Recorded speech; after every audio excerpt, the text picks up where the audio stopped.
Assalamualaikum warahmatullahi wabarakatuh. Alhamdulillah, alhamdulillahilladzi anzala as-sakinata fi qulubil mu'minin liyazdadu imanan ma'a imanihim walillahi junudus samawati wal ard wa kana Allahu aliman hakima. Asyhadu an la ilaha illallah wa asyhadu anna Muhammadar Rasulullah. Allahumma salli wa sallim wa barik ala sayyidina Muhammadin wa ala alihi wa ashabihi, amma ba'du. Allah Subhanahu wa ta'ala mengingatkan kita bahwa akan datang suatu masa di mana umat Islam akan terjadi satu kondisi khalfun adha'us salat wattaba'us syahawat. Fa khalafa min ba'dihim khalfun adha'us salat wattaba'us syahawat. Akan datang satu masa di kalangan umat Islam adha'us salat, orang-orang yang senantiasa menyia-nyiakan salat. Wattaba'us syahawat, dan hidupnya senantiasa mengikuti nafsu syahwat. Ketika salat sudah diabaikan, ketika syahwat sudah diperturutkan, fasaufa yalqauna ghayya, maka kehidupannya akan mudah sekali tergoda dengan bujuk rayu syaitan. Oleh karenanya, marilah kita perhatikan pesan ilahiyah di dalam surah Al-Baqarah ayat 238. A'udzu billahi minasyaitonir rajim. Bismillahirrahmanirrahim. Hafizu 'alas salawati was salatil wusta wa qumu lillahi qanitin. Dan peliharalah semua salat-salatmu, terutama salat wusta. Berdirilah untuk melaksanakan salat dengan penuh ketaatan kepada Allah Subhanahu wa ta'ala. Allah memerintah kita agar kita senantiasa memelihara semua salat yang telah dipardukan. Zuhur, asar, maghrib, isya, dan subuh. Semua itu telah ditetapkan waktunya oleh Allah Subhanahu wa ta'ala. Maka peliharalah salat itu semua. Karena salat merupakan tiangnya agama. As-salatu imaduddin. Faman aqamaha faqad aqamaddin. Wa man tarakaha faqad hadamaddin. Salat itu tiangnya agama. Barang siapa yang mendirikan salat, maka dia akan mampu untuk menegakkan agama. Wa man tarakaha, barang siapa yang meninggalkan salat, jangankan semua salat, satu kali salat saja, faqad hadamaddin, maka dia termasuk orang yang meruntuhkan agama. Bagaimana kita untuk menjaga dan memelihara salat? Maka yang pertama, peliharalah kedisiplinan dalam pelaksanaan waktu salat. Ketika kita mau melaksanakan salat, perhatikanlah waktu salat. Karena salat merupakan kewajiban yang telah ditetapkan dan dibuatkan waktunya oleh Allah Subhanahu wa ta'ala. Inna salata kanat 'alal mu'minina kitaban mawquta. Sesungguhnya salat adalah kewajiban yang telah ditetapkan waktunya oleh Allah Subhanahu wa ta'ala. Waktunya hanya 5 waktu. Zuhur, asar, maghrib, isya, dan subuh. Batasan waktunya juga jelas. Allah Subhanahu wa ta'ala telah memberikan batasan waktu salat semua itu. Aqimis salata lidzuluki syamsi. Dirikanlah salat karena tergelincirnya matahari. Dengan memberikan batasan dirikan sholat karena tergelincir matahari, di situ mengandung 2 waktu sholat, yaitu 1 waktu sholat duhur dan yang kedua waktu sholat asar. Sholat duhur dan asar ditetapkan melalui perubahan atau bergesernya matahari. Ila ghasakil lail, sampai terjadinya gelap malam. Dengan adanya ila ghasakil lail, itu mengandung 2 waktu sholat, yaitu sholat maghrib dan sholat isya. Wa Qur'an al-fajri, dan sholat fajar atau sholat subuh. Inna Qur'an al-fajri kana masyhuda. Sesungguhnya sholat fajar atau waktu fajar itu disaksi oleh para malaikat. Sholat ditetapkan waktunya oleh Allah Subhanahu wa ta'ala, maka jangan sekali-kali kita mengabaikan sholat lepas atau keluar dari waktunya. Rasulullah Shallallahu Alaihi Wasallam pernah ditanya oleh seorang sahabat dalam hadis yang diriwayatkan oleh Imam Muslim, "Ya Rasulullah, ayyul a'mal afdal?" Wahai Rasul, amal apakah yang utama untuk kami laksanakan? Qala, Rasulullah menjawab, as-salatu fi waqtiha, yaitu salat pada waktunya.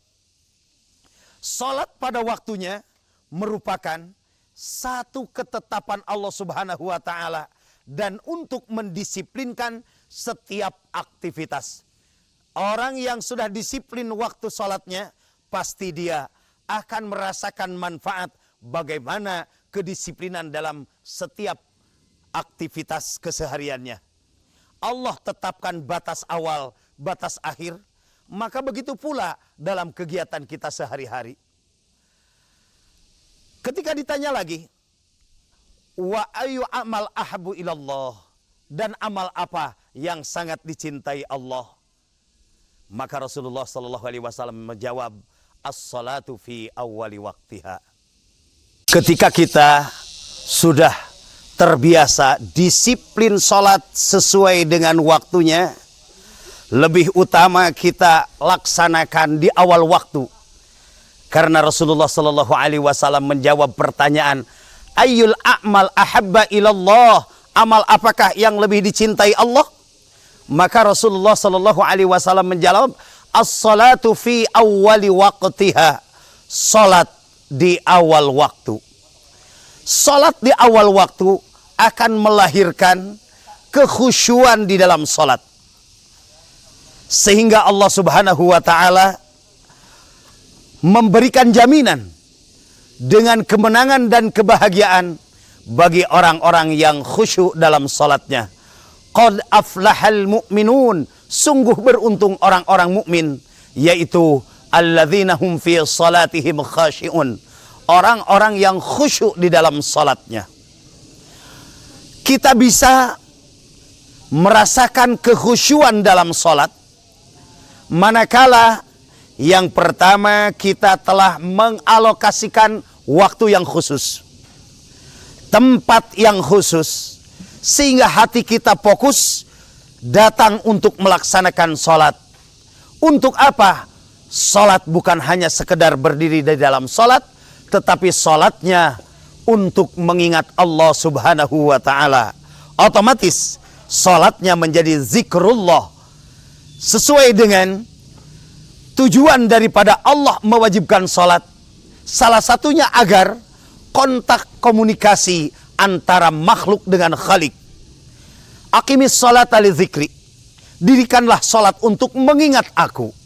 Walaupun kenyataannya justru kadang-kadang ketika salat, jangankan kita ingat kepada Allah, kita sadar bahwa kita sedang salat saja, itu adalah hal yang agak sulit. Tetapi ketika salat kita sudah menjadi zikir, salat kita sudah menjadi alat untuk komunikasi antara makhluk dengan Khalik, maka pasti salat kita akan membawa kedamaian, salat kita akan menjadikan ketenangan jiwa. Apa sebab? Karena orang-orang yang beriman itu akan merasakan ketenangan jiwanya bukan semata-mata dengan materi, bukan semata-mata dengan uang, tetapi dengan zikrullah. Walladzina amanu wa tatma'innu qulubuhum bidzikrillah. Orang-orang beriman akan merasa tenang hatinya dengan zikrullah. Ala bidzikrillahi tatma'innul qulub. Ingatlah, dengan mengingat Allah, hati kita akan semakin tenang. Salah satu cara kita mengingat Allah yaitu dengan melaksanakan sholat. Maka sholatnya menjadi zikir. Kita merasa ditatap, dilihat oleh Allah Subhanahu wa ta'ala. Karena kita yakin, wa huwa ma'akum aynama kuntum. Allah senantiasa bersama kita dimanapun kita berada. Bahkan ketika kita sholat, merasa ditatap oleh Sang Pencipta, gerakan kita akan kita tampilkan gerakan terbaik untuk Allah. Bacaan yang kita baca akan senantiasa kita baca, persembahkan yang terbaik untuk Allah. Dan kehusuannya pun di sini penuh dengan kepasrahan dan munajat di dalam hati kita. Akan semakin merasa dekat hati kita kepada Allah. Karena kedekatan Allah kepada kita tergantung bagaimana hamba Allah mendekatkan diri kepadanya.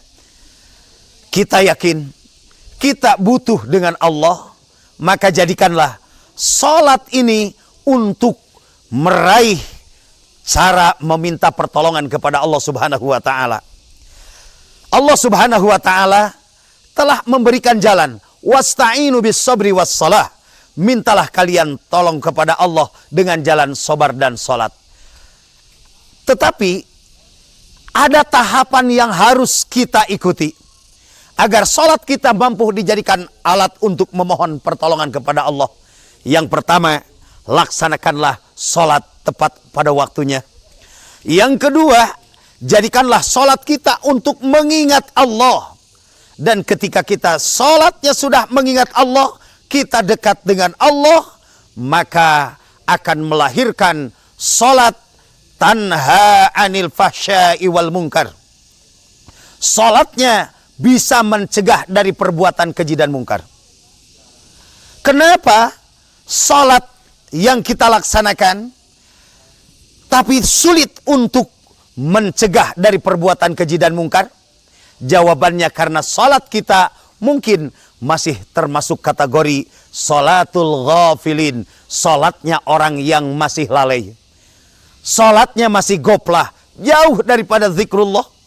Karena ketika zikirnya benar, merasa melihat, ditatap, dilihat oleh Allah, maka akan melahirkan dua energi positif. Yang pertama akan melahirkan nuru zikri, artinya cahaya zikir. Cahaya zikir yaitu rasa ditatap oleh Allah, lalu membuahkan semangatnya untuk melaksanakan perintah Allah. Yang kedua akan melahirkan naru zikri, artinya apinya zikir. Api berfungsi untuk membakar ketika kita ada hasrat untuk melakukan kemaksiatan. Melalui naru zikri, apinya zikir, semua itu bisa dibakar. Sehingga melalui salat yang menjadi zikir, tanha anil fahsya'i wal munkar, akan mencegah dari perbuatan keji dan mungkar. Karena dimanapun kita berada, di situ kita berada di tempat Allah. Kemanapun kita pergi, ke sana kita tetap berada di tempat Allah. Sehingga tidak ada sedikit pun kesempatan untuk melakukan kemaksiatan. Ketika semua itu sudah tidak ada kesempatan untuk berbuat maksiat, itulah yang disebut dengan hikmah. Innas salata tanha anil fahsya'i wal munkar. Sesungguhnya salat itu bisa mencegah dari perbuatan keji dan mungkar. Maka dengan salatnya akan melahirkan keamanan, kenyamanan, dan akan harmonis hablum minallah dan hablum minan nasnya. Salat yang dilandasi dengan zikrullah akan melahirkan tanha anil fahsya'i wal munkar. Ketika salatnya sudah tanha anil fahsya'i wal munkar, maka salatnya baru bisa dijadikan alat isti'anah, artinya meminta pertolongan kepada Allah Subhanahu wa ta'ala. baik ketika kita berada dalam sholat ataupun selepas melaksanakan sholat. Kalau kita amati apa yang kita baca dari awal sampai akhir, penuh dengan isti'anah, meminta pertolongan kepada Allah di dalam sholat. Makanya sholat itu sendiri dikatakan artinya ay ad-du'a, as-salah ay ad-du'a. Sholat itu adalah berdoa. Sehingga ketika kita datang permasalahan, punya masalah, urusan dunia, urusan agama, urusan akhirat, maka jadikanlah sholat salah satu solusi dalam kehidupan kita.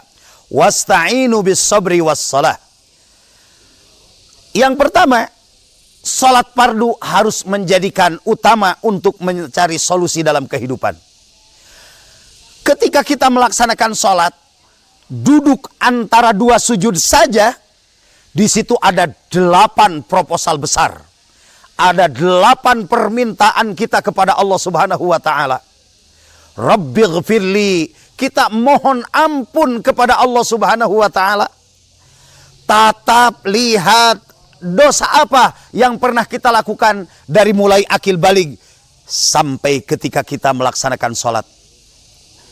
Potret diri kita, apa saja yang pernah kita lakukan, kesalahan apa yang pernah kita lakukan, kesalahan terhadap Allah, kesalahan kehilapan terhadap kedua orang tua, bahkan kepada orang-orang yang ada di sekitar kita. Kita mohon kepada Allah, itu ketika duduk saja antara dua sujud, ada permohonan, Rabbighfirli, ya Allah ampuni dosaku. Mudah-mudahan ketika kita mengucapkan Rabbighfirli, hati kita ingat minimal 1 saja dosa. Jangan sampai lidah kita mengucapkan Rabbighfirli, tetapi tidak ada 1 pun dosa yang pernah kita ingat. Sehingga banyak sekali orang yang beristighfar, kata orang Sunda, istighfar-istighfaraneun. Artinya dia beristighfar, tetapi tidak ada 1 pun dosa yang dia ingat. Apa yang dia mohon kepada Allah untuk minta diampunkan, sementara dia sendiri tidak pernah sadar dosa apa yang pernah kita lakukan. Warhamni, kita minta disayangi oleh Allah. Ketika sholat duduk antara dua sujud, kita memohon kepada Allah agar kita disayang Allah Subhanahu wa ta'ala, ditutup dari segala keaiban, karena kita ini sebetulnya bukan orang yang sempurna, tetapi hanyalah orang yang sedang ditutup aib oleh Allah Subhanahu wa ta'ala. Kita minta diangkat harkat martabat oleh Allah. Di situ ada warfa'ni, ya Allah angkatlah harkat martabatku. Kita butuh rizki, kita mohon kepada Allah, warzukni, ya Rabb berikanlah rizki kepadaku, rizkon halalan thayyiba, rizki yang halal, rizki yang baik, rizki yang berkah. Itu ada di dalam sholat. Belum lagi di situ ada sujud. Rasulullah Shallallahu Alaihi Wasallam bersabda dalam satu hadis, aqrabu ma yakunul abdu mir rabbihi wa huwa sajidun fa'akthiru ad-du'a. Saat yang paling dekat antara hamba dengan Rabbnya, antara makhluk dengan Khaliknya, wa huwa sajidun, ketika ia bersujud. Dikarenakan ketika sujud ini adalah bentuk kepasrahan kita kepada Allah, fa'akthiru ad-du'a, perbanyaklah doa. Rumus doa 3 saja. Yang pertama, minta apa yang kita inginkan. Yang kedua, berlindung dari segala yang menakutkan. Dan yang ketiga, minta solusi dari permasalahan. Dengan bahasa yang kita pahami, dengan bahasa yang kita mengerti, silahkan. Fa'akthiru ad-du'a, perbanyak doa ketika kita sujud. Itulah kenapa Allah memberikan jalan, salah satu untuk memohon dan pertolongan itu dengan jalan sholat. Wasta'inu bis sabri was salah. Mintalah tolong kepada Allah dengan jalan sabar dan sholat. Permintaan kita kepada Allah sangatlah logis. Dikala kita sudah banyak memuji kepada Allah, dan dengan sholat juga kita bersyukur kepada Allah Subhanahu wa ta'ala, lalu kita melaksanakan sholat, merendahkan hati kita, itu sudah pasti dalam sholat wajib. Sholat bisa lagi dijadikan isti'anah. Ada sholat nafilah, sholat tambahan-tambahan, ada tahajud, ada duha, dan ada sholat-sholat sunat yang lain. Jangan sampai salah meminta. Wajar kalau manusia ini banyak problem dalam kehidupan.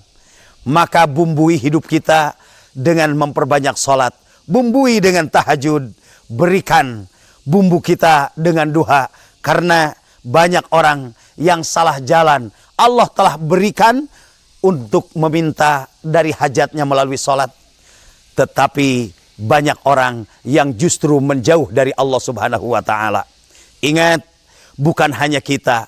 Sekelas Nabi Ibrahim alaihissalam selalu memohon kepada Allah agar diberi kemampuan untuk senantiasa mendirikan sholat. Apalagi kita hamba yang lemah, apalagi kita hamba yang banyak dosa.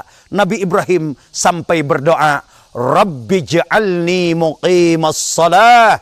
Ya Allah, ya Tuhan kami, jadikanlah aku orang-orang yang senantiasa mendirikan sholat. Wa min dzurriyyati, dan keturunanku. Ini juga sebuah pelajaran untuk kita. Bukan hanya kita yang khusyuk dalam sholat, sementara keluarga, anak-anak kita, keturunan kita, keluarga kita, tidak kita ajak untuk sholat. Muru auladakum bisolah. Didiklah dan perintahlah anak-anakmu dengan sholat. Doakan anak-anak kita agar menjadi orang-orang yang istiqomah dalam menjalankan sholat. Mudah-mudahan Allah Subhanahu wa ta'ala menjadikan kita hamba yang senantiasa patuh dan taat, khusyuk dalam sholat, senantiasa menjaga waktu dan ketetapan-ketetapan dalam melaksanakan ibadah yang pokok. Wassalamualaikum warahmatullahi wabarakatuh.